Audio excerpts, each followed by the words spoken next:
curahkan kepada Nabi Agung Nabi Muhammad sallallahu alaihi wasallam yang kita nantikan syafaatnya kelak di hari kiamat. Amin. Untuk mempersingkat waktu, langsung saja kita buka acara pada siang hari ini dengan bacaan Ummul Al-Hadiyah Al.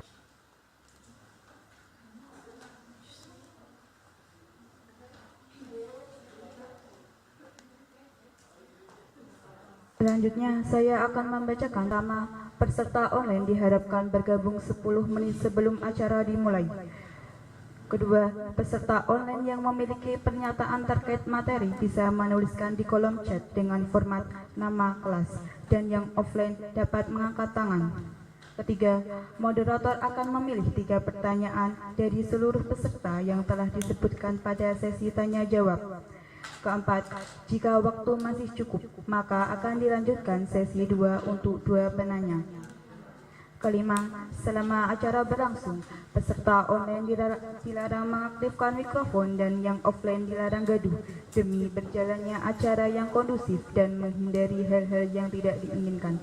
Keenam, bagi peserta online yang berhalangan atau terkendala dapat menghubungi panitia. Ketujuh, peserta online dianggap hadir dalam acara jika menyalakan kamera dari awal hingga akhir. Acara selanjutnya adalah penyampaian materi oleh narasumber.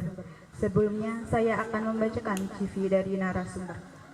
Nama, Dina Arfi Arina Zulfa SPD. Tempat tanggal lahir, Batang 25 Oktober 1998.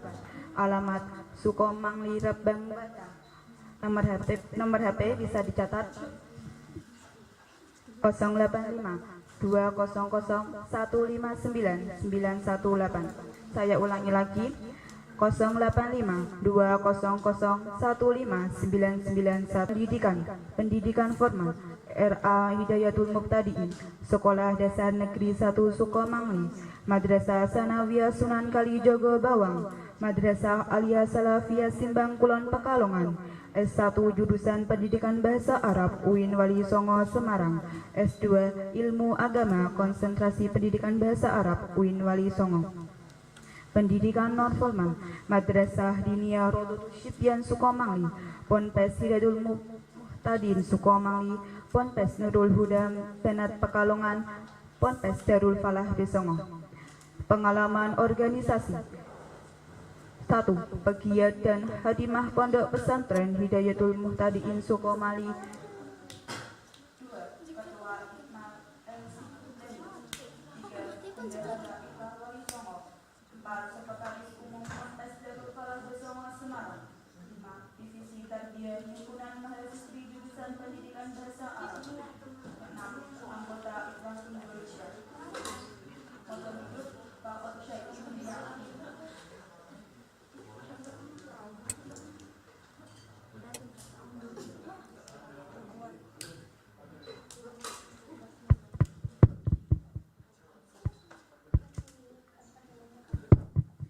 Kepada beliau Ustazah Dina Arfi Arina Zulfa SPD, waktu dan tempat saya persilahkan.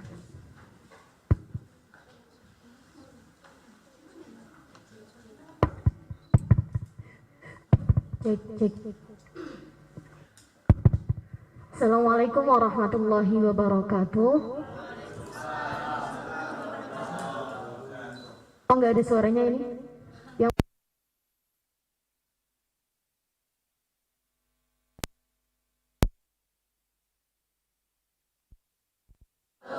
Innallaha yuhibbul witra. Assalamualaikum warahmatullahi wabarakatuh. Waalaikumsalam warahmatullahi wabarakatuh. Bismillah, alhamdulillah, wassalatu wassalamu ala rasulillah, amma ba'd. Yang kami hormati Abah Profesor Dr. Ki Haji Imam Taufik beserta keluarga. Yang kami hormati pula Abah Dr. Muhyar Fanani beserta keluarga. Tak lupa teman-teman kelas 1 ya ini ya? Kelas 1, baik yang offline maupun online yang saya cintai dan saya banggakan. Alhamdulillah pada kesempatan siang hari ini saya masih diberi kesempatan untuk bergabung bersama di acara apa? Pasca liburan tahun 2021. Jargonnya gimana? Pasca liburan 2021?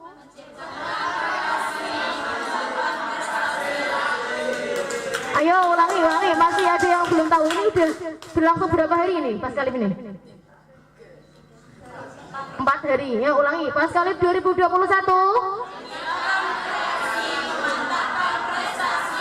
Ya, masih semangat ya.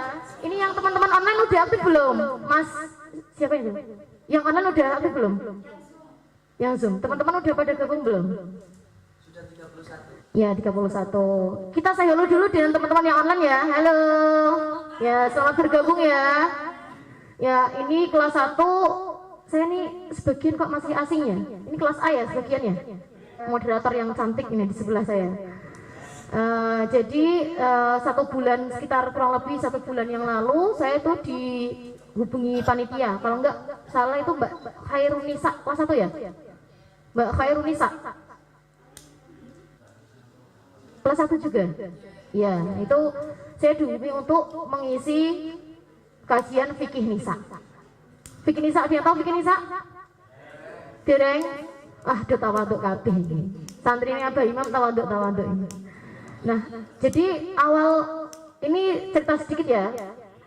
Awal saya tuh di WA itu mak krempek, mak bedunduk kok WA suruh ngisi fikih nisa, hukum-hukum gitu ya. Kenapa enggak Al-Mukarram Al-Ustadz Aris, Al-Mukarram Ustadz Aldian gitu kan yang sudah alim.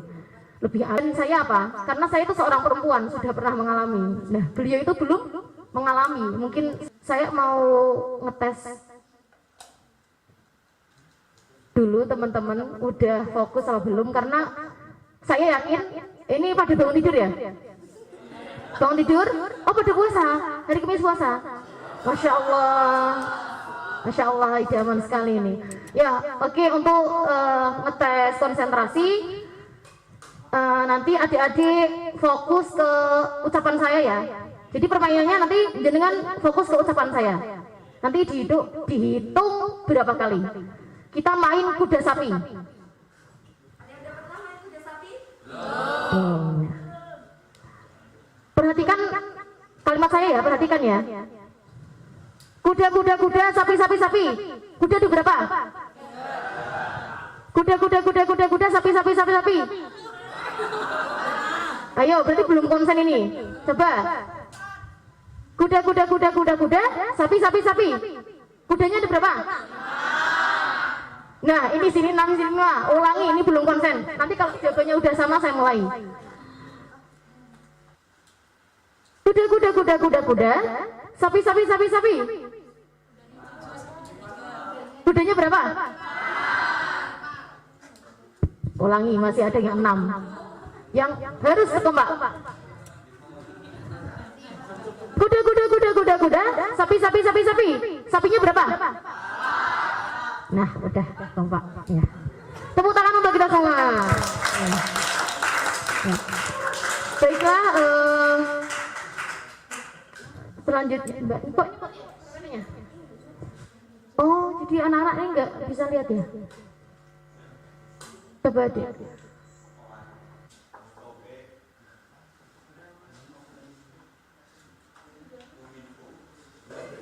Ini teman-teman yang offline ada berapa? Kelas 1. Komtingnya siapa? Mas Zulfan, mana Mas Zulfan? Oh, panitia, Masya Allah, Mas Zulfan. Oh ya. Mbak Nur Laila, ini yang teman-teman offline berapa? 30.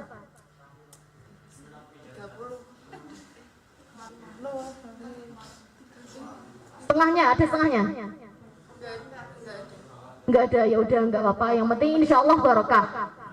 Sama-sama maupun offline maupun online itu sama-sama barokah. Karena apa? Sama-sama birrul walidain. Di sini birrul walidain ke Abah Umi, yang di rumah bantu orang tuanya.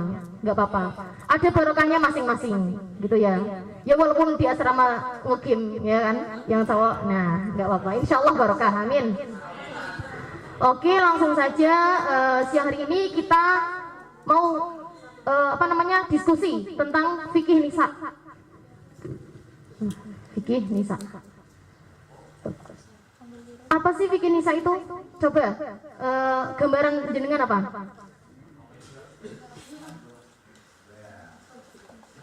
Apa? Fikih nisa. Halo, kok gak ada suaranya ini? Ya, oke, lanjut. Nah, seperti yang kita ketahui ya bahwa ilmu fikih kan sebuah bidang ilmu dalam syariat yang membahas mengenai hukum-hukum persoalan yang mengatur semua kehidupan manusia. Ini ya, ilmu fikih. Bahkan ilmu fikih ini sumbernya macam-macam, dari Al-Qur'an, hadis, bahkan istimewa para ulama. Makanya kita sudah nggak asing lagi mengenai hukum-hukum fikih yang banyak sekali berbeda pendapat antara imam. Tapi pada kali ini kita ingin belajar lebih fokus ke pembahasannya, bukan membedakan antara pendapat imam ini seperti ini, pendapat ini imam ini seperti ini, nanti mumet. Nah, ini kita belajar dasarnya dulu aja ya. Gitu ya. Ya, insya Allah nanti kalau masih ada kesempatan dengan saya nanti bisa ketemu di kelas 3 insya Allah. Jadi ilmu fikih ini kan membahas tentang hukum-hukum kehidupan manusia. Nah, istimewanya apa? Kenapa kok fikih nisa? Kenapa nggak ada fikih rijal? Nah, ini yang laki-laki kok nggak protes, kok nggak ada fikih rijal? Nggak butuh? Masya Allah. Nah, ini salah satu bentuk apa? Bentuk kemuliaan seorang wanita. Bahkan segala kasus, segala fenomena yang dialami wanita tuh sudah diatur oleh syariat. Ini salah satu bahwa agama itu memuliakan wanita, gitu. Ya, Masya Allah ya. Terus kemudian, loh ini kan fikih nisa, enggak membahas tentang laki-laki. Nah, apa perlu mempelajari fikih nisa itu? Ya perlu. Yang pertama ini sebagai untuk mendorong wanita agar menjadi baik secara pribadi dan secara sosial, yaitu menjadikan wanita sebagai wanita yang sholihah fi nafsiha wa muslihah li ghairiha. Nah, ini nantinya kalau seorang perempuan apa sih kok pijar mempelajari ini buat apa sih? Nah, untuk memperbaiki diri, untuk meningkatkan ya kualitas ibadah kita. Nah, untuk yang laki-laki gimana? Kan laki-laki kita kan imam. Nantinya ini yang tugasnya laki-laki itu mendorong wanita, mendorong dan ya memajukan wanita itu tugasnya laki-laki juga, gitu. Terus selanjutnya meningkatkan kualitas umat. Nah, baik dari segi ibadah maupun segi sosial. Nah, misalkan nanti ketika mempelajari fikih nisa ya, udah tahu babakan toharoh, babakan haid, nifas, istihadah dan lain-lain, itu ibadahnya akan semakin sempurna. Nah, sempurna di sini bukan artian semakin kayak dino itu ibadah enggak, tapi dalam beribadah itu sempurna dari syarat sahnya sholat, dari rukun-rukunnya sholat itu semua terpenuhi seperti itu. Terus yang ketiga yaitu menyadarkan umat akan pendidikan dan pembinaan wanita. Nah, ini dengan belajar fikih nisa ini kita sadar betapa pentingnya pendidikan wanita. Kan seringkali nih cah wedok ora usah ngaji, ora usah. Ini paham nggak kalau saya bahasa Jawa? Teman-teman yang luar Jawa paham nggak? Paham ya? Ya.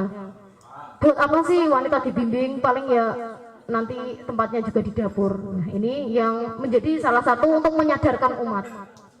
Next, Mbak Nila. Oh ya, sebelumnya minta maaf, saya di sini nggak sendiri, saya ditemani Bunyai yang jauh-jauh dari dari Tugu Muda, Semarang, Masya Allah. Ini perjalanannya 1 jam kalau jalan kaki ini. Nah, selanjutnya, terus hukum mempelajari fikih nisa itu apa sih? Yang pertama bagi wanita, fardu ain. Apa itu fardu ain? Nah, wajib bagi setiap individu. Jadi ketika wanita balik, ini di sini sudah balik semua? Sudah balik semua? Ya, alhamdulillah. Ini wajib mempelajari fikih nisa. Akan tapi untuk laki-laki gimana hukumnya? Fardu kifayah. Loh kok nggak protes? Kenapa fardu kifayah? Kenapa nggak fardu ain? Ya, nggak meri. Nah, karena seorang laki-laki ini nggak bersinggungan langsung, nggak mengalami langsung. Kalau perempuan kan mengalami langsung. Setelah haid, sucinya gimana, qada sholatnya gimana, puasanya gimana, itu kan bersinggungan langsung. Kalau laki-laki itu nggak bersinggungan langsung. Tapi kalau pendapat saya, santri putra itu wajib belajar fikih nisa.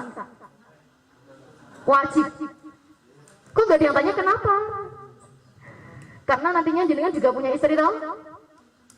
Enggak mau punya istri.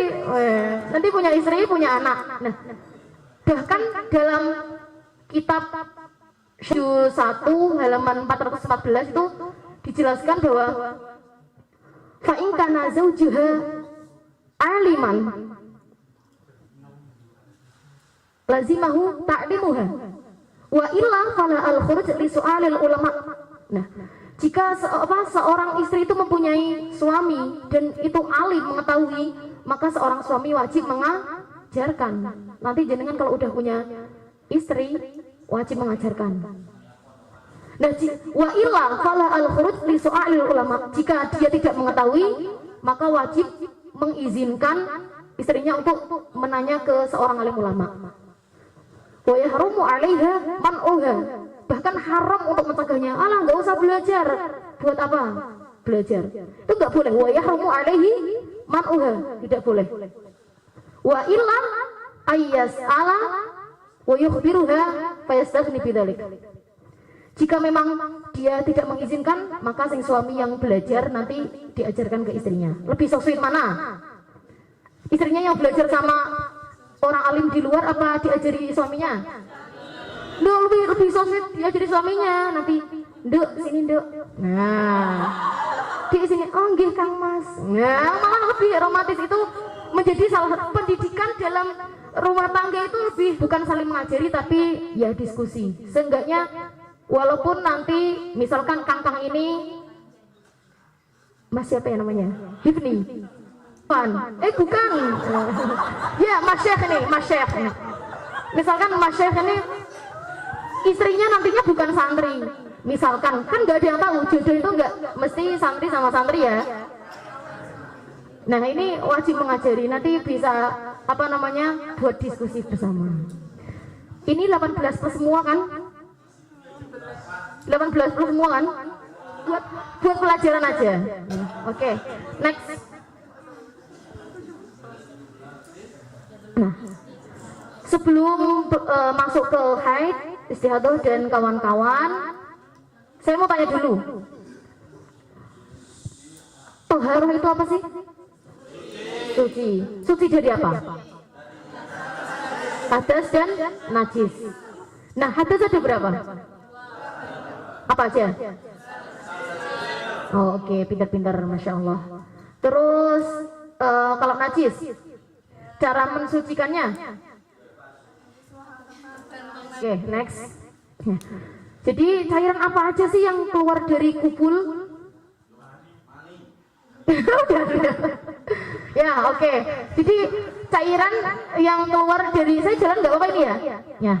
Cairan yang keluar dari kubul yang pertama yaitu mani atau sperma.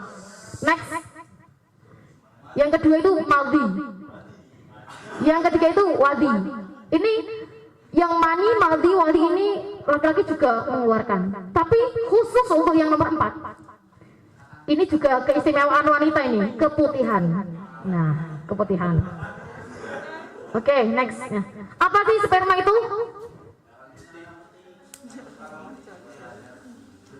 Ya, cairan yang keluar dan terasa nikmat. Biasanya itu baunya seperti adonan roti, wangi. Nah, bedanya dengan maldi apa? Kalau maldi ini keluar dengan syahwat, tapi nggak terasa, tiba-tiba kok basah. Contohnya, oh anak putri, Mbak Yumna, ini misalkan aja, nggak apa-apa ya, sebut merek nggak apa-apa ya. Nah, misalkan Mbak Yumna ini nonton drakor, biasanya ini, drakor kan kadang itu nggak terasa, bener ya? Ini contohnya, ini yang perlu dihati-hati karena ini rawan cairan yang keluar kan ini termasuk dengan berhubungan dengan suci. Biasanya kita nonton drakor, ya saya nggak sebutkan apa aja, udah paham, udah pada nonton kan drakor. Nah, udah nonton, ya udah nanti minta diajari mbak-mbaknya ya. Nah, biasanya itu kerasa greget dengan apa ya, tampilannya itu terasa syahwat, maksudnya terasa diiringi syahwat, tapi enggak kerasa keluarnya, tiba-tiba kok pas pipis, wah kok basah. Nah, ini termasuk maldi karena dia tidak merasakan nikmat, tidak tidak diiringi muncrat, keluarnya itu muncrat kalau mani. Kalau mati ya muncrat. Mungkin yang putra itu lebih paham karena salah satu tanda balik putra itu ya ihtilam. Saya yakin ini udah pada lah kok malah guyung-guyung. Ini balik semua kan, ini udah balik semua. Ya. Nah ini tadi misalkan tokoh mati yang dari putri, sekarang putra. Lewat lihat Mbak Nur Laila, ya Allah Laila. Ini contoh aja ya. Ini sebagai contoh aja. Ya Allah Laila, Masya Allah. Dia membayangkan, memikirkan, tapi dia tidak merasakan keluarnya. Nggak kerasa nikmat, nggak kerasa apa-apa, tapi ternyata itu basah. Nah terus ini bedanya mani sama madhi. Kalau mani ini dihukumi suci, tapi cara bersucinya gimana? Mandi. Jadi mandinya itu bukan karena hukumnya suci maninya, tapi karena sebab keluarnya dihukum mandi. Makanya bersucinya dengan mandi. Tapi kalau mandi ini dihukumi najis, yaitu cukup dibersihkan, dan kalau mau sholat beribadah cukup wudhu, nggak perlu mandi. Gitu. Terus bagaimana jika misalkan siapa ini? Yang saya kenal. Ya Mas Aufa Laras. Misalkan aja nggak apa-apa. Bangun tidur menjumpai cairan yang dia nggak ingat entah tadi mimpi atau tidak, tapi kok tidak ada ciri-ciri seperti sperma, tapi kok apa namanya keluar cairan kayak lengket-lengket gitu. Nah ini bisa memilih antara dia menghukumi sebagai mani atau mandi. Jadi boleh diperbolehkan mandi atau tidak. Kalau jika dia kipasnya udah mati, udah. Jika dia itu tidak menemukan salah satu ciri-ciri mani, itu udah masih dicolokkan, udah.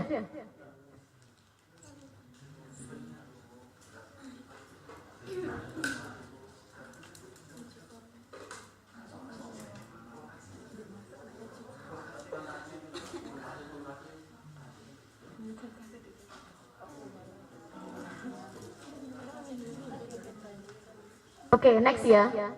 Yang ketiga wadi. Apa itu wadi? Ada yang tahu? Wadi. Ini senyum-senyum yang orang, Masya Allah udah paham ini sepertinya. Apa yang perempuan? Wadi itu apa? Ya wadi itu cairan yang keluar biasanya itu setelah kencing atau setelah karena kecapean mengangkat berat. Misalkan yang putra ini biasanya angkat galon kan, misalkan kroso cerut, misalkan, tapi bukan karena syahwat loh ya kalau wadi, karena memang murni karena kecapean atau setelah pipis, atau mungkin yang putri biasanya lembir pasraan itu kerasa cerut. Nah biasa itu wadi. Hukumnya apa? Hukumnya najis. Cara bersucinya gimana? Tuh dibasuh. Kalau mau beribadah wudhu. Terus next. Oh ya, putihan, ketinggalan. Nah jadi kalau wanita ini mengeluarkan cairan nggak cuma 3, nggak cuma mani, madhi, wadi. Nah, itu ada keputihan. Ada yang menghukumi bahwa keputihan itu wadi, tapi ada yang menghukumi bahwa keputihan itu rutubatul farji, yaitu cairan farji. Karena biasanya itu, maaf ini ya, saya ngomong vagina nggak apa-apa kan? Nggak apa ya, ini buat belajar ya. Biasanya itu vagina yang dalam kondisi lembab dan biasanya terinfeksi oleh jamur, ini biasanya menyebabkan keputihan. Ini kadang ada yang sampai putih, sampai keruh, bahkan ada yang warnanya sampai keijo-ijoan. Biasanya. Pernah mengalami? Saya kalau enggak kalau yang putra loh. Kalau yang putri saya yakin pernah mengalami. Karena setiap wanita itu setiap detiknya itu, setiap waktu itu dia mengeluarkan. Makanya ini yang perlu diperhatikan untuk putri, khusus untuk putri. Ketika mau sholat, hendaknya cebok dulu. lebih baik pipis dulu. Kalau nggak kebelet nggak usah diingeten-ngeten kayak. Tapi diceboki dulu karena wanita itu setiap sampean paham lah kalau cebok mesti lunyu-lunyu, paham kan? Ini licin.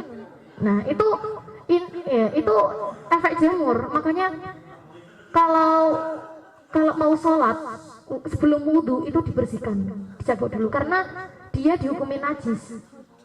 Soalnya saya masih banyak sekali menjumpai di Dava sendiri ya. Dari saya di SMA A7, B9, B5, bahkan C5, banyak sekali anak putri itu kalau mau wudhu itu wis bangun tidur masih pakai tidur celana, kadang pakai nggak pipis nggak langsung wudhu. Posisi kan membawa najis. Sholat kan syaratnya apa? Suci dari hadis dan najis. Nah itu kadang saya gimana ya? Mungkin sebenarnya itu kadang anak-anak itu udah paham, udah tahu, tapi prakteknya malas, bangun tidur masih ngantuk kayak gini, ya mager. Nah ini nanti bisa dihati-hati lagi ya, ini yang cewek terutama, karena saya yakin pasti semuanya mengalami keputihan, entah ada yang keputihan sampai banyak deres, biasanya kan salah satu haid itu kan biasanya keputihannya. Nah itu biasanya dihati-hati lagi ya. Ya sebagai pengingat untuk kita lah untuk untuk lebih menyempurnakan ibadah lagi.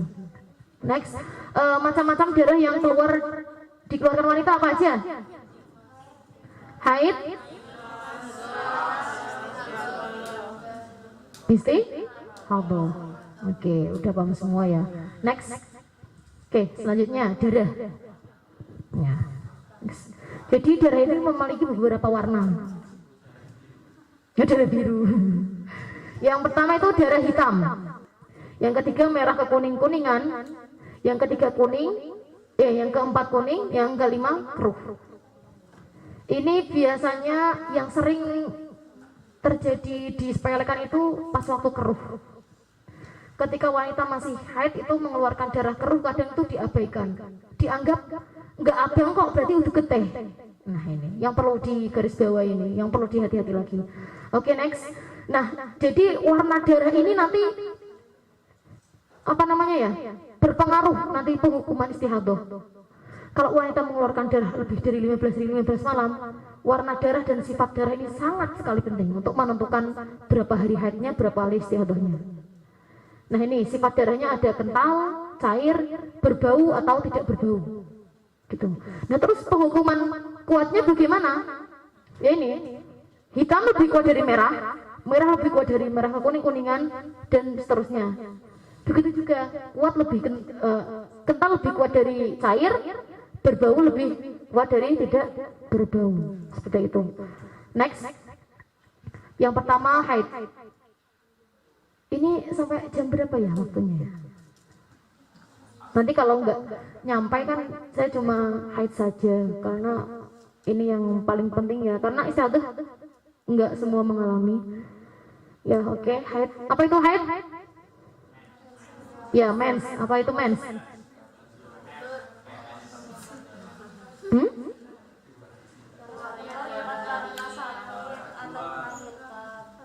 Di sini udah haid semua? Udah haid semua? Kok pada diam? Neng Ana udah haid? Udah, oh sampun. Ya alhamdulillah udah haid semua ya. Secara syarak itu darah yang keluar dari farji wanita. Ini bukan karena penyakit ya, bukan karena penyakit atau melahirkan, dan sesuai dengan ketentuan darah haid. Next. Nah, dalil haid ini udah diterangkan di Al-Quran surat Al-Baqarah ayat 122, bisa dilihat ya. Nggak usah dibaca, bentar. Ya, ini udah ada artinya. Nah, dengan turunnya surat ini menjadi sebuah jawaban para sahabat pada zaman dulu. Karena dulu pada masa jahiliyah sebelum datangnya Islam, wanita yang haid itu sangat menjijikkan. Bahkan pada kebiasaan orang Yahudi itu sering mengasingkan wanita yang haid. Kan kasihan, dia nggak boleh tidur di rumah, makan di rumah, nggak boleh bareng sama suaminya. Bahkan pada zaman jahiliyah itu, ya Allah, benar-benar wanita itu ya menjijikan lah, apalagi wanita yang haid. Ini kebalikannya, pada masa jahiliyah itu Nasrani itu justru kebiasaan menggauli istrinya saat haid. Nah inilah ya kejahilan pada masa jahiliyah. Tapi alhamdulillah setelah datangnya Islam, ayat ini menjadi jawaban bahwa yang dimaksud tidak mengumpuli mendatangi itu yang dimaksud itu jima ya. Mendatangi istrinya itu yang dimaksud jima. Itu bukan dengan mengusirnya, tapi tidak melakukan jima. Tahu jima kan? Yang belum mondok kadang belum tahu bahasa-bahasa kayak gini. Paham jima kan? Berhubungan, bersenggama. Ya, paham ya? Oke, next. Selanjutnya 4 syarat dihukumi darah haid itu apa aja sih? Yang pertama, darah keluar dari wanita minimal 9 tahun kurang 16 hari kurang sedikit. Kenapa kurang sedikit? Kenapa enggak pas aja? Karena kita nggak tahu pas waktu menit keberapa, detik keberapanya, kita nggak tahu, gitu loh. Kita mesti menghitung menit ya, kali mau menghitung 9 tahun ke menit keberapa, detik keberapa kan susah ya. Terus yang kedua, darah keluar minimal 1 hari semalam atau 24 jam. Ini udah paham semua saya kira. Yang ketiga, darah keluar tidak lebih dari 15 hari 15 malam. Terus yang keempat, darah keluar setelah minimal masa suci di antara 2 haid itu 15 hari. Next. Ini kalau yang putri mungkin udah mengalami udah begitu, maksudnya udah sedikit ya nggak asing, ada gambaran nggak asing lagi ya. Kalau yang putra mungkin karena belum mengalami ya. Coba minimal haid mas yang ya hijau. Ini duta itu ya? Duta, Masya Allah. Ya duta, minimal haid berapa mas? Nggih, minimal haid, bukan usia haid, minimal haid. Apa ini? Oke, batas usia wanita haid keluar darah saat usia menginjak remaja berapa tahun?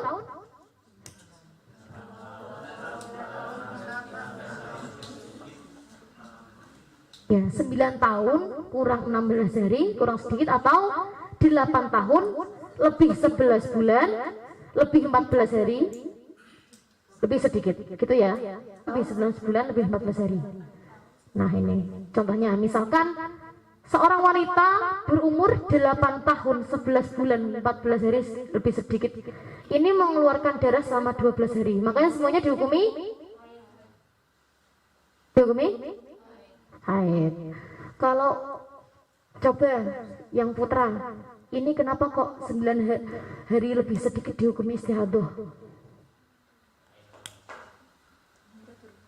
Kenapa?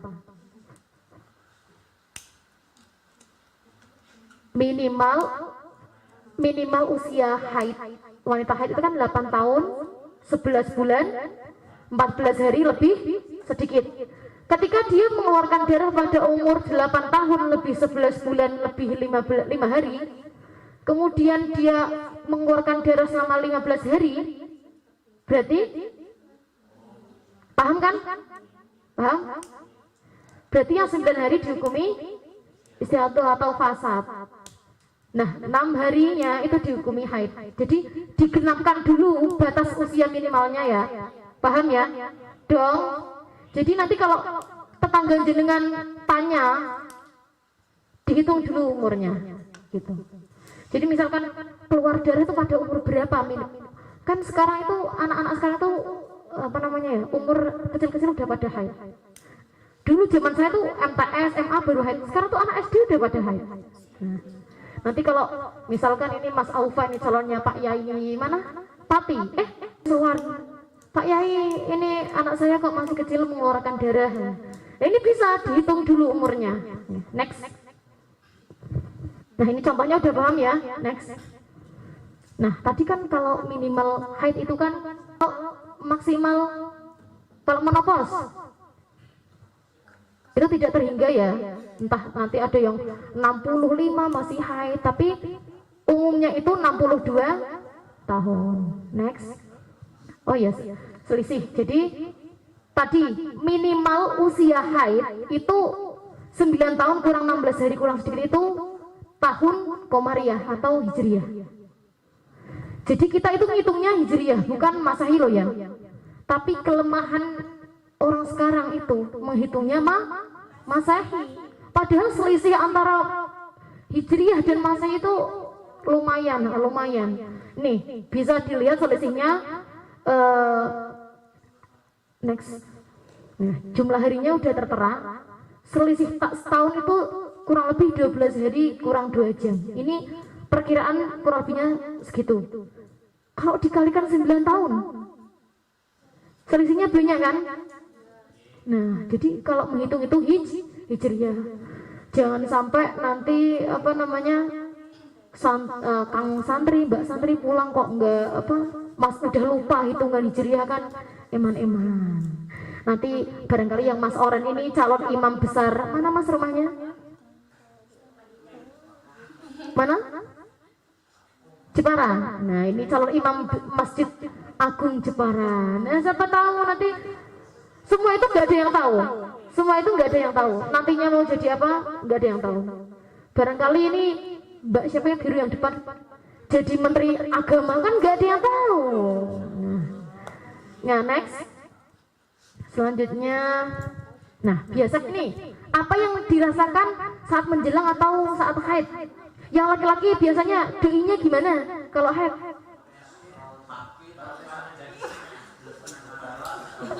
Ya, gimana? Apa yang dirasakan biasanya kalau menjelang sama pas haid? Ya, biasanya apa? Disme, minor atau dilepen, biasanya dilepen, kram perut, sakit. Terus apa lagi? Yang doinya sering apa? Marah-marah ini emosian nih. Terus males, ya mageran. Tapi biasanya tuh banyak makan, ya enggak sih? Ya, banyak makan. Ya banyak sekali pokoknya ciri-cirinya. Mungkin dari salah satu laki-laki itu udah paham kalau wanita PMS itu seperti apa. Apalagi yang putri ini mesti lebih paham karena mereka merasakan. Ya, oke, next. Nah, ini siklus haid. Nah, jadi udah tahu kan siklus haid dulu di MTS, SMP udah pernah ya belajar. Ya, jadi siklus haid ini ada 4 fase. Yang pertama menstruasi. Ini sebagai contoh aja ya, enggak aja. Jadi fase pertama itu fase menstruasi. Nah, pada fase menstruasi ini hormon estrogen dan hormon progesteron ini menurun. Makanya mengapa emosinya naik. Nah, ini. Terus fase yang kedua praovulasi dan ovulasi.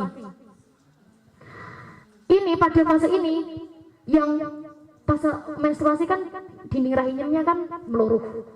Pada ovulasi dan fase praovulasi dan ovulasi ini mulai menebal. Bahkan pada fase ini bagi suami istri yang promil, tahu promil, program hamil, ini sangat cocok untuk mendapatkan momongan. Apa namanya, untuk biasanya tuh masa suburnya. Untuk mendapatkan momongan itu fase praovulasi sama ovulasi. Ini sangat tepat untuk momongan ya. Nah, yang ketiga,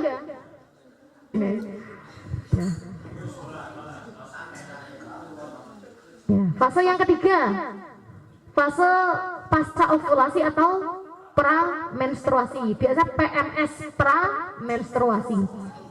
Nah, pada masa ini dinding mulai sangat tebal sebelum meluruh ya, udah sangat tebal. Terus ini udah mulai gejala-gejala, udah emosinya udah mulai meluap. Biasanya kalau payudaranya mengencang, biasanya kalau putri. Terus ya pokoknya gejala-gejala yang dirasakan deh macam-macam karena semua wanita itu beda-beda. Bahkan ada yang haid itu nggak ngerasain apa-apa, ya nggak sakit, nggak apa, itu kan beda-beda. Jadi mungkin karena imunnya terlalu bagus atau gimana saya nggak paham. Terus next. Nah, waktu keluar darah haid tadi udah paham ya, minimal haid sehari semalam. Umumnya berapa? 6 sampai 7 hari. Terus next, maksimal haid 15 hari 15 malam. Suci antara 2 haid, minimal suci antara 2 haid berapa? 15 hari 15 malam. Next. Nah, tadi kan minimal masa suci antara 2 haid kan 15 hari 15 malam. Nah, jika masa pemisah antara 2 haid itu tidak ada 15 hari, maka dihukumi sebagai berikut. Ada 3 perincian. Yang pertama, next,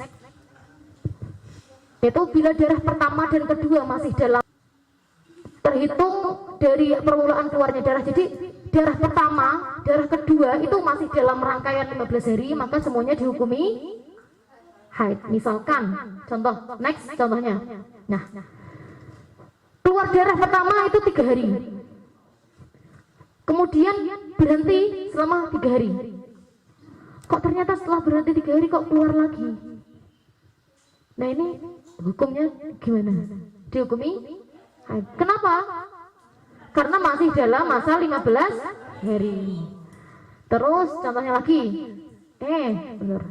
Nih, keluar darah 3 hari, berhenti 3 hari, keluar lagi 5 hari, berhenti sehari, keluar lagi 2 hari.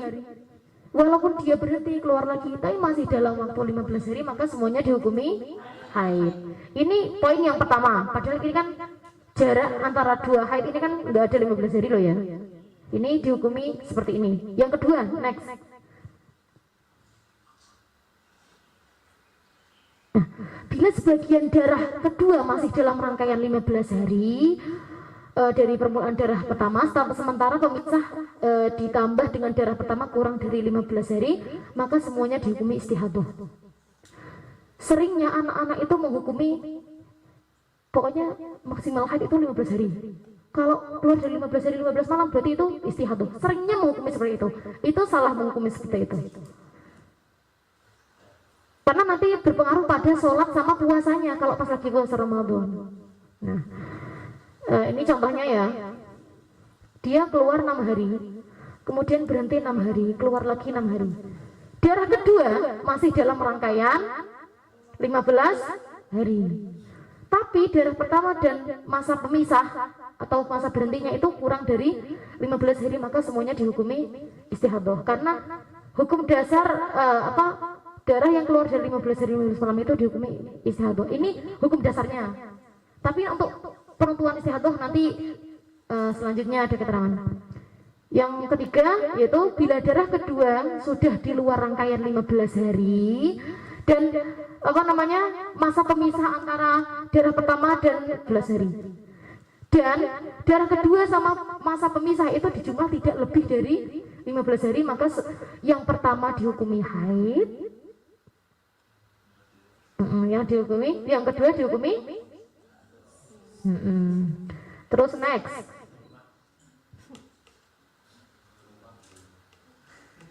Nah, inilah keistimewaan wanita ya, dari hal terkecil aja tertera hukumnya. Ini keistimewaan sekali. Ini contohnya ya, contoh ada spidol.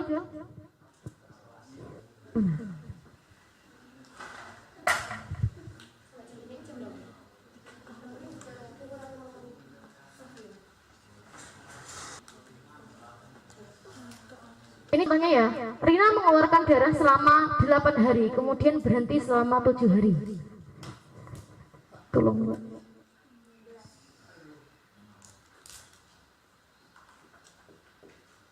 Delapan hari. Berhenti selama 7 hari. Kemudian keluar darah lagi 6 hari. Coba. Ini hukumnya gimana? Status darahnya gimana?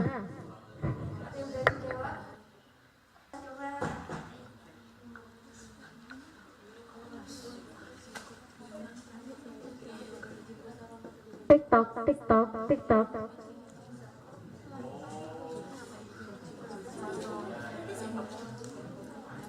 Ya, monggo yang pojok. Ya, yuk maju. Gak apa-apa. Gak apa-apa. Gak apa-apa, sini. Ya, gak apa. Ya, Mas Arsyad. Ya. Gak apa-apa. Justru laki-laki paham itu lebih sangat istimewa. Monggo, gak apa-apa. Monggo, Mas Alfa, monggo. Mau mencoba atau mbak-mbaknya yang mau mencoba?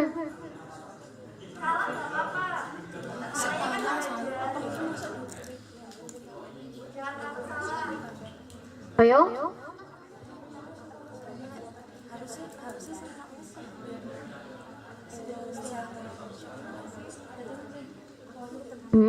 Oke lah, Pak jawab. Ini ya, perhatikan ya. Darah kedua masih dalam rangkaian. Darah kedua di luar rangkaian masa 15 hari. Ini kan udah 15.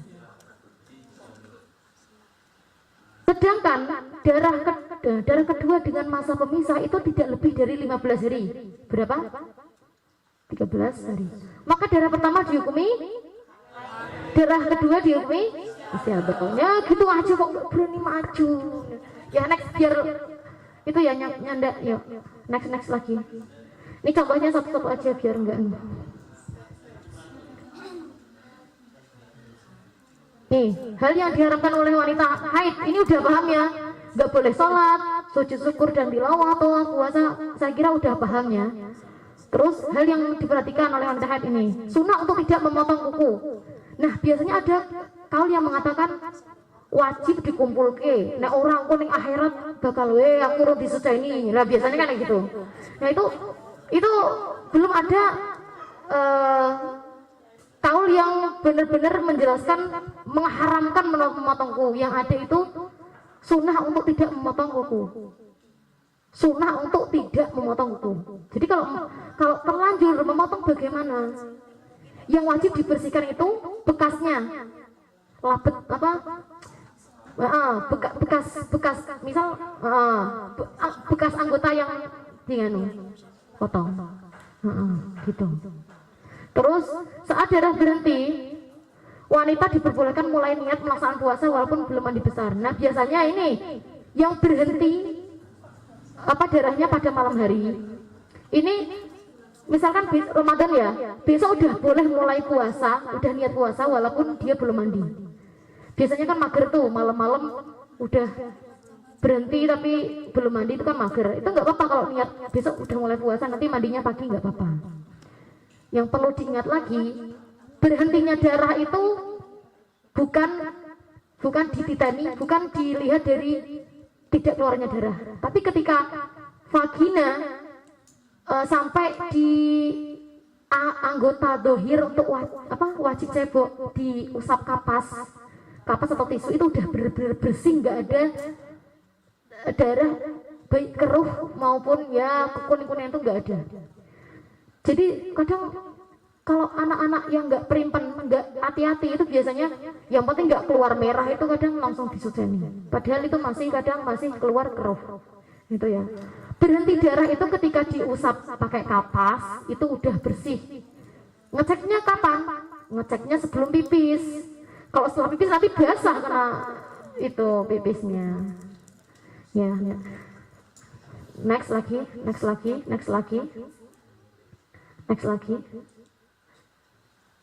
Next. Nah ini. Terus sholatnya gimana? Sholat yang wajib diqodho ini gimana? Ini yang sering disepelekan ini. Meninggalkan sholat itu kan nggak boleh ya. Apalagi kadang anak yang udah terhenti nyantai. Misalkan subuh itu udah nggak keluar, udah bersih tapi dia mager tangi subuh. Akhirnya aku mau suci nanti aja siangan. Baru suci jam 9-an. Itu kan meninggalkan sholat subuh, itu nggak boleh. Nih, jika haid selesai dalam waktu sholat fardu kira-kira cukup digunakan untuk takbiratul ihram, maka wajib menjalankan sholatnya waktu berhentinya haid tersebut. Nah, contohnya di sini. Jika terhenti waktu sholat tersisa cukup takbiratul ihram saja. Ini ya, terhenti pada asar. Ini pada sebelum menjelang maghrib ini masih ada waktu untuk takbiratul ihram. Ini maka dia wajib mengqadha duhur dan asar. Kenapa? Karena sholat duhur itu bisa dijamak takhir dengan asar. Jadi dia wajib qadha duhur dan asar. Terus jika terhenti waktu sholat cukup untuk bersuci dan sholat. Contohnya ini ya, terhenti pada asar. Gimana sholatnya? Sholatnya adaan, duhurnya qadha. Terus jika terhenti waktu sholat tidak cukup untuk takbiratul ihram, gimana? Tidak wajib mengqadha. Misalkan wis mepet banget lebih ngecek, ternyata kok Allah udah nggak cukup untuk takbiratul ihram. Ya udah, berarti tidak wajib qadha maghrib, isyanya langsung ada, gitu ya. Dong, yes. Ya, alhamdulillah. Ini udah selesai ya. Ya udah, berarti nggak cukup untuk waktu istihadot. Insya Allah nanti next waktu yang lain atau mungkin kelas 1 mau ngadain kajian online, bolehlah ngajak diskusi saya, nggak apa-apa. Karena saya tuh seneng kalau diajak diskusi, karena apa? Saya bisa mutalaah. Mungkin karena kalau saya nggak ada tuntutan untuk diskusi, saya males mutalaah. Nah, dengan adanya seperti ini tuh saya mutalaah dulu gitu. Ya, terima kasih. Kurang lebihnya mohon maaf. Nanti bisa dilanjut diskusi. Nanti saya ditemani Mbak Nila juga. Nanti teman-teman yang mau bertanya, kalau saya dan Mbak Nila bisa menjawab, kami akan menjawab. Nanti kalau saya belum tahu, nanti bisa lewat PC atau ya diskusi di depan asrama, nggak apa-apa. Ya, terima kasih. Saya kembalikan ke moderator. Wassalamualaikum warahmatullahi wabarakatuh. Warahmatullahi wabarakatuh. Selanjutnya kita buka 3 penanya terlebih dahulu. Kepada peserta baik yang offline maupun yang online, silahkan yang ingin bertanya.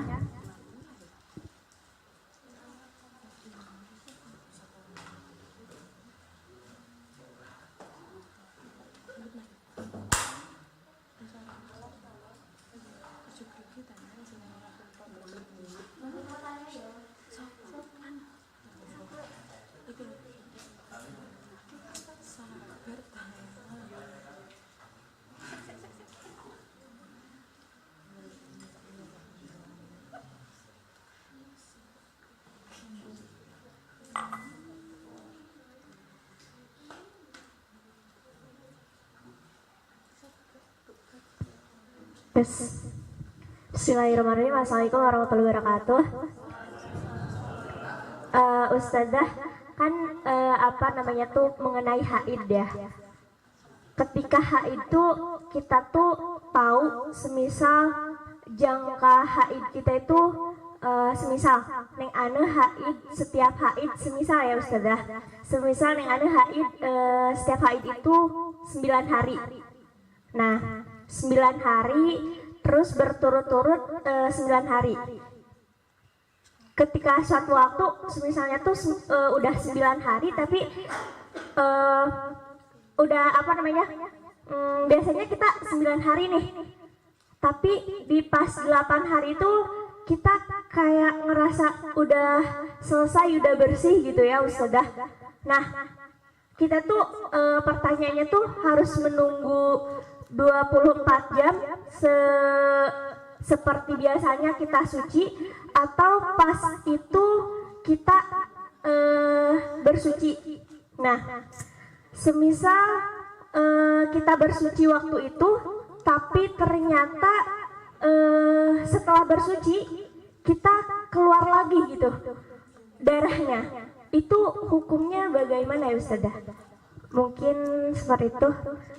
Assalamualaikum warahmatullahi wabarakatuh.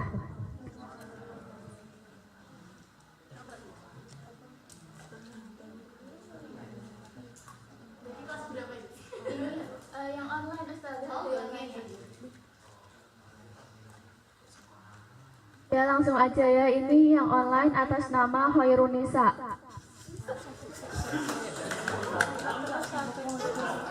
Pertanyaannya, apakah harus ada jeda waktu memisahkan antara masa haid dengan masa nifas?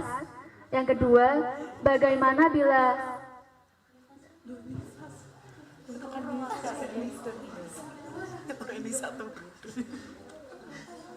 Bagaimana bila ada jeda waktu antara kelahiran bayi dan keluarnya darah? Contoh, bila keluar sebelum lewat 15 hari itu dihukumi apa? Oh iya, cuma satu itu Ustazah. Apakah harus ada jeda waktu memisahkan antara masa haid dengan masa nifas?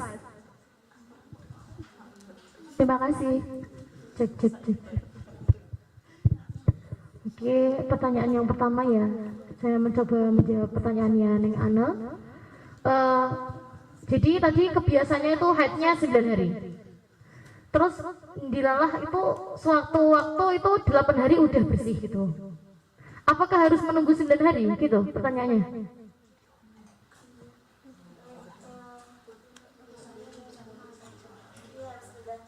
Gimana?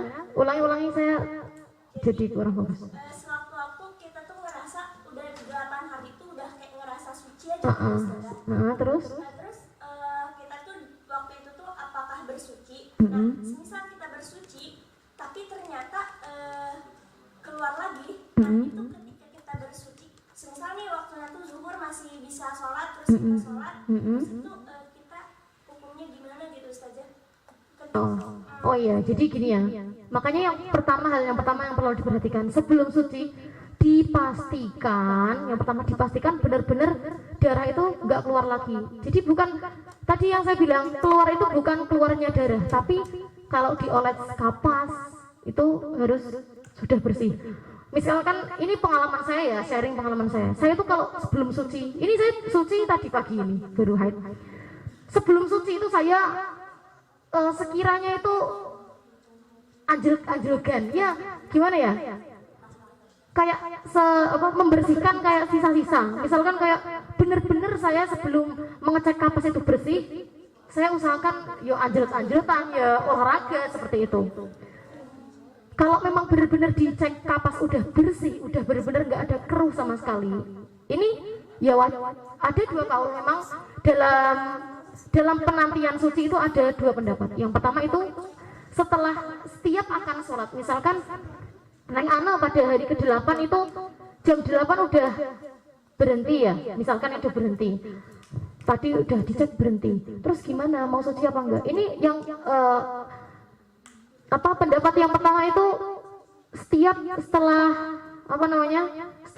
darah tidak keluar, sudah dicek kapas itu wajib mandi karena agar tidak melewati sholat, misalkan duhur, jangan sampai melewatkan sholat duhur gitu kan. Tapi ada kaul yang mengatakan jika dia kebiasaan 9 hari, dia takut nanti kebiasaanku 9 hari, itu boleh menunggu sampai ada kebiasaannya. Kan nanti kalau di istiadah itu ada adat waktu sama kodronnya. Jadi kalau memang lebih berhati-hati itu ya boleh menunggu sampai adatnya kalau kebiasaannya 9 hari. Tapi yang perlu digarisbawahi enggak seterus tiap bulan itu adatnya sama, enggak mesti. Ada yang adatnya itu 7 hari, 5 hari, ada yang 578, ada yang 8888, itu kan beda-beda. Jadi kita tetap ngati-ngati. Pas tiap di akhir darah udah keruh biasanya, udah coklat kuning-kuning, itu kita ngecek setiap waktu akan sholat itu ngecek. Misalkan hari ke-8 habis zuhur, nanti pas asar langsung dicek. Terus nanti kalau maghrib ngecek lagi, memastikan kalau memang benar-benar udah bersih gitu. Supaya apa? Kita tidak meninggalkan sholat gitu loh. Gitu. Jadi boleh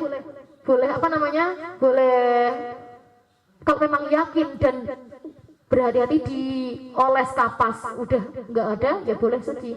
Tapi kok ternyata keluar lagi, ya itu enggak apa-apa gitu. Kedua ya, tadi pertanyaan antara lahirnya bayi sama keluarnya darah.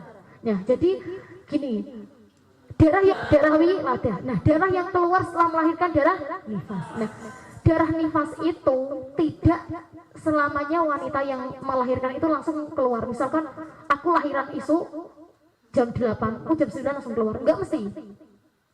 Nah itu berapa? Itu 15 hari, kita hitung 15 hari 15 malam dulu. Setelah 15 malam hukumnya seperti itu. Minimalnya 15 malam.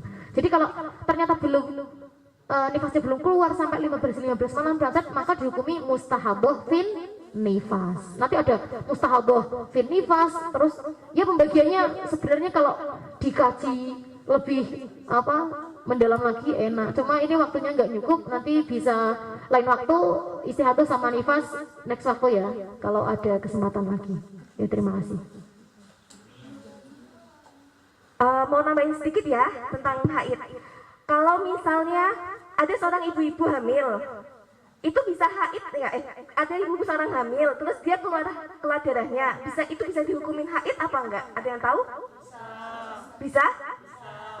Ya, bisa dihukumin haid apabila ketika darahnya itu keluar tidak dalam keadaan kontraksi. Tapi ketika darah itu keluar dalam keadaan ibu-ibu itu hamil, keluar darah ketika kontraksi, itu tidak bisa dihukumin haid kayak gitu. Atau bisa dihukumin haid ketika darahnya itu udah keluar dari sebelum kontraksi. Jadi misalnya udah keluar selama 24 jam, hari ini keluar ya, pagi keluar sampai besok kan udah 24 jam tuh. Terus ibu-ibu itu kontraksi sorenya. Nah, itu kan otomatis darah yang keluar kan bersambungan dengan darah yang sebelumnya ya, sehari, itu bisa dihukumin haid. Tapi kalau misalnya ibu-ibu itu pagi ini kontraksi itu kan bisa lama ya, bisa ada yang 24 jam, ada yang cepat, ada yang lama. Nah, ketika dalam kontraksi itu tiba-tiba keluar dan dalam waktu 24 jam, meskipun udah 24 jam tapi dalam keadaan kontraksi, itu nggak bisa dikatakan haid gitu. Bisa sampai sini? Paham ya? Itu ada tambahan sedikit. Sama terkadang ketika anak perempuan itu kan tadi ada sunahnya itu tidak motong rambut atau kuku ya. Nah, terkadang itu kita untuk berhati-hati itu tidak hanya soal rambut sama kuku. Untuk lebih berhati-hati segala organ yang sudah ada di diri kita itu tidak terputus. Misalnya terkadang kita punya luka. Ya, luka terus kita sengaja, kadang kita kan kayak goreng gitu ya, kayak gatel gitu loh, pengen digaruk kan. Nah, kalau bisa itu jangan gitu. Jadi bukan hanya soal rambut sama kuku saja, tapi segala organ yang menempel di dalam tubuh kita gitu. Itu untuk berhati-hatilah, lebih berhati-hati. Mungkin itu dulu aja.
itu ya, jadi untuk berhati-hati meskipun hukumnya sunnah, lebih baik gitu berhati-hati kalau terhadap luka-luka. Terus sama satu lagi yang terakhir itu tentang tadi keputihan. Nah, kata tadi Ustazah Dina itu kan menjelaskan bahwasanya ketika lebih baik ketika kita sebelum sholat kita membersihkan farji kita itu ya, takutnya yang ada kayak lengket-lengket itu. Nah, kalau untuk lebih berhati-hati lagi, untuk yang perempuan itu pas sholat takutnya keputihannya juga nempel di biasanya celana dalamnya kan. Nah, kalau bisa sekalian selama sholat itu lebih baik tidak dipakai gitu untuk berhati-hati sehingga kita tidak membawa najis kayak gitu, lebih baik. Tapi kalau karena sekarang kan ada panty liners ya, mungkin yang cowok tahu panty liners kan ya, kayak soft pack tapi dia bentuknya lebih kecil, lebih tipis. Nah, itu bisa dipakai setiap kita mau sholat itu diganti, atau ketika kita lagi berpergian agak riwah buat lepas celana dalam itu bisa pakai panty liners untuk berhati-hati. Jadi setiap sholat kita ganti panty linersnya kayak gitu. Mungkin cukup itu tambahan dari saya. Kembali lagi ke Ustazah Dina. Oh, ke moderator. Monggo.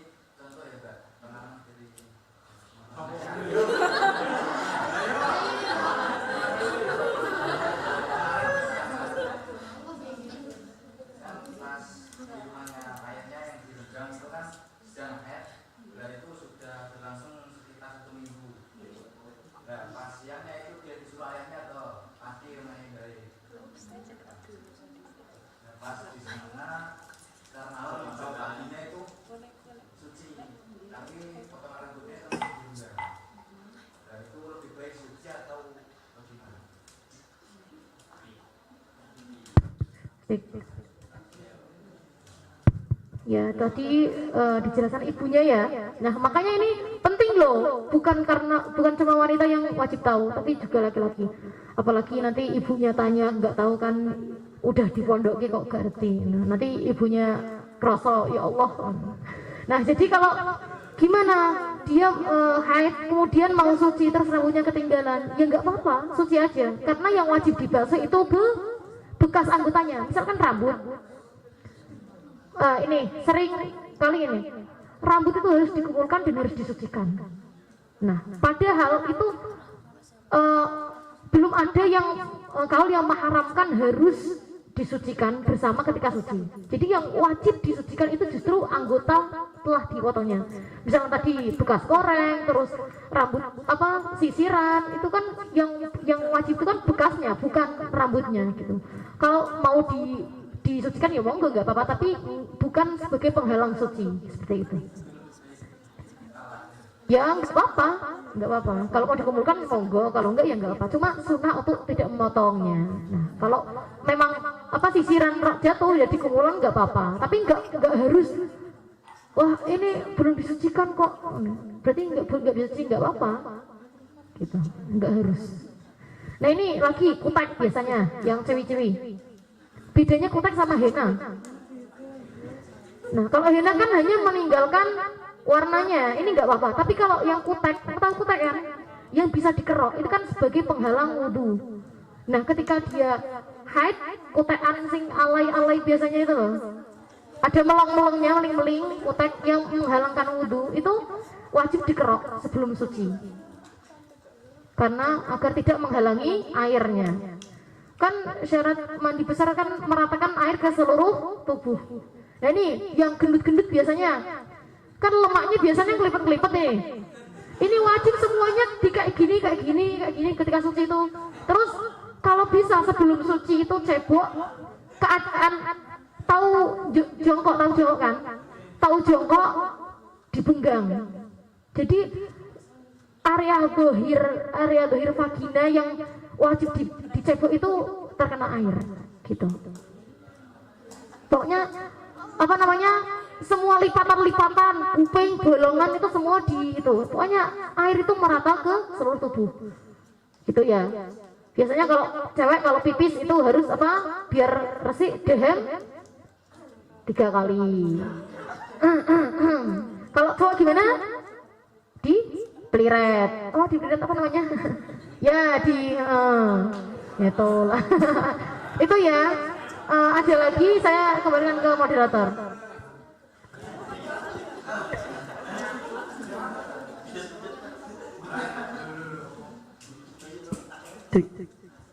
Assalamualaikum warahmatullahi wabarakatuh. Saya ingin bertanya Zah, tapi sebelumnya ingin bercerita terlebih dahulu. Singkat. Anggap aja saya punya teman namanya A. Nah, temanku itu jarak antara haid pertama dan haid kedua itu kan minimal itu kan tadi dijelaskan 15 hari. Nah, dia itu tidak telat 1 atau 2 hari, bahkan 180 hari. Nah, dalam kasus ini bagaimana kacamata Islam memandangnya? Terus kemudian kira-kira faktor apa sih yang mempengaruhi dia kok sampai haidnya itu telat sampai panjang banget? Kemudian bagaimana cara menanggulanginya? Nah, biasanya itu juga ada mitos ada wanita yang tidak haid itu katanya tidak bisa hamil gitu. Nah, itu bagaimana juga bisa dijelaskan?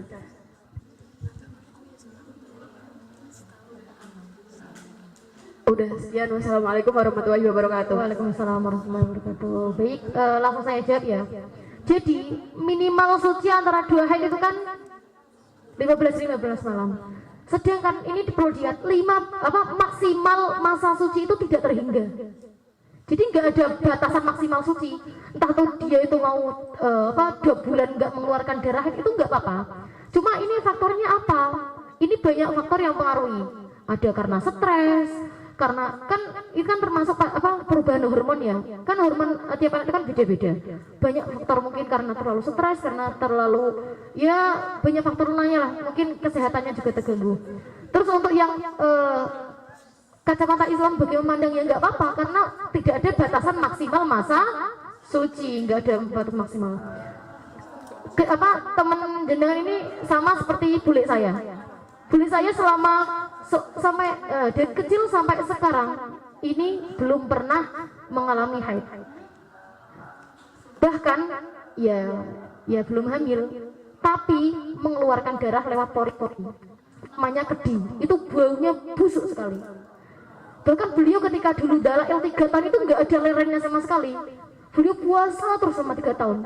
Kecuali ya hari tasyrik, hari itu maksudnya. Maksudnya nggak merasakan nikmatnya berhenti haid gitu, enggak. Tapi beliau mengeluarkan darah kedi. Kan itu kan tidak dihukumi haid karena bukan keluar dari farji, tapi baunya sangat busuk kayak gitu. Nah itu mitosnya memang kalau yang nggak haid itu nggak bisa hamil. Tapi semua itu ya qadratullah. Ada yang nggak haid tapi nyatanya bisa hamil. Itu kan semua kuasa Allah. Tapi dilalah yang kejadian yang sering terjadi itu ya belum bisa haid dan belum bisa hamil. Ini seperti yang dialami oleh saya juga sampai sekarang belum bisa hamil. Tapi ya mengeluarkan darah kedi itu tadi lewat pori-pori tangan, kaki, pori-pori seperti itu. Bagaimana? Bisa terjawab? Oke. Mungkin nanti untuk secara medisnya nanti bisa dipelajari ya kenapa kok kalau nggak haid itu nggak hamil, nanti bisa dipelajari secara medisnya. Enggak. Terima kasih, saya kembalikan ke moderator.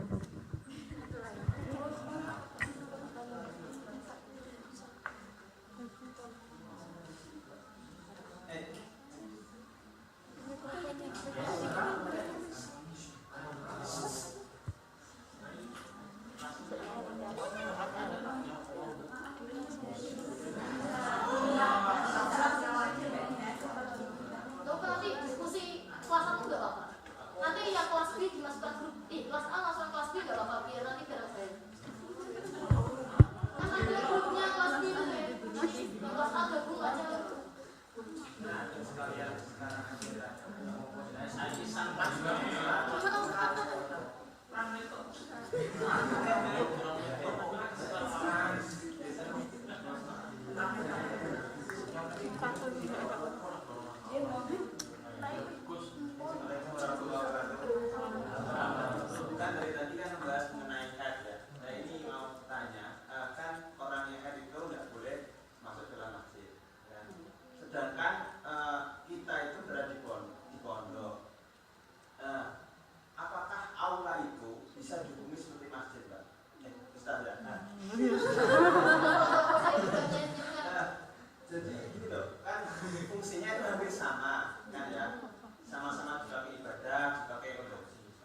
dan lain sebagainya.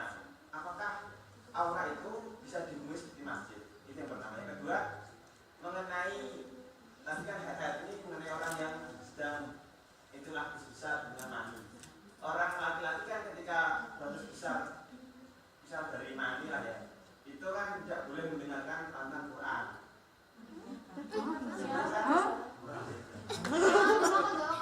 Tapi tidak boleh, ya kan? Bisa. Kita kan dari pondok, kan di awal kan banyak orang yang bukan Quran atau apa. Nah, apabila kita mendengar tuh, kita harus pasti menjadi atau kita diam diri aja. Baik, saya mencoba menjawab yang pertama ya, iktikaf di masjid. Jadi mengenai hal-hal yang diharamkan saat wanita haid itu ikhtilafiyah. Banyak sekali, bahkan dalam memegang mushaf, membaca Al-Quran, bahkan iktikaf di masjid itu banyak ikhtilafiyah. Tapi saya mengambil kesimpulan di ini yang terbitan dari Lajnah Bahsul Masail Ponpes Lirboyo ini. Di situ iktikaf di masjid diharamkan jika dia itu khawatir menetes di masjid. Tapi kalau dia sudah berhati-hati sebisa mungkin tidak menetes, itu enggak apa-apa. Begitu juga hukum aula buat ngaji, buat jamaah, yaitu seperti kalau mau dikiaskan seperti musola, asalkan dia tidak khawatir tembus. Tapi yang sekarang itu ya nggak ada yang tembus, insya Allah ya, udah pembalutnya itu udah malam semua, dari yang 35 cm sekarang, dari belakang sampai yang depan sampai belakang. Jadi gitu, karena apa? Kalau yang mengatakan mengharamkan iktikaf di masjid itu karena apa? Khawatir menetes di situ. Terus untuk yang mendengarkan, setahu saya itu nggak apa-apa mendengarkan, kan karena ini kasusnya hadas, apalagi orang yang haid, dia nggak bisa deres, mungkin nggak bisa deres Quran, jadi dia agar mendapatkan pahalanya dengan mendengarkan, nggak apa-apa. Gitu. Ya, terima kasih.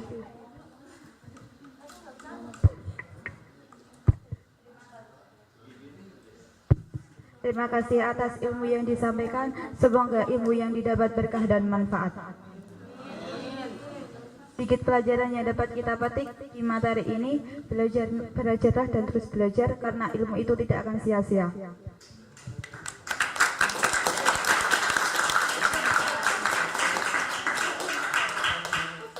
Acara selanjutnya adalah penyerahan sertifikat kepada panitia. Waktu dan tempat saya persilahkan.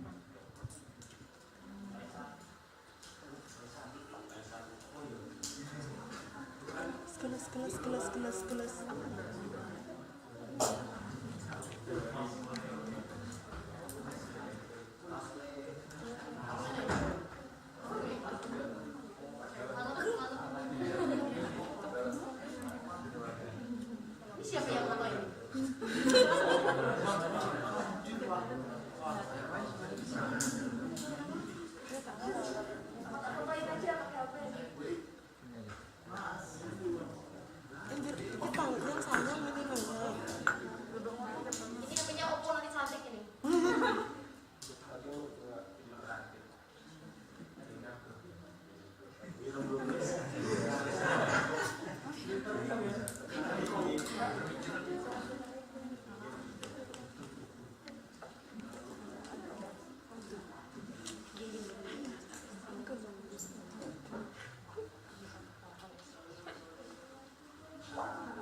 Sebelum ditutup kita jargon dulu yuk. Paskaliv 2021 ciptakan kasih mantap.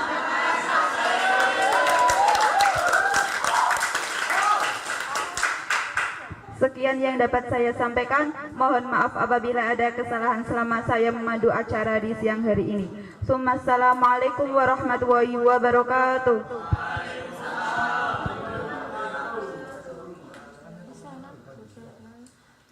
Kepada santri dan santriwati santri putra, boleh kembali ke asrama.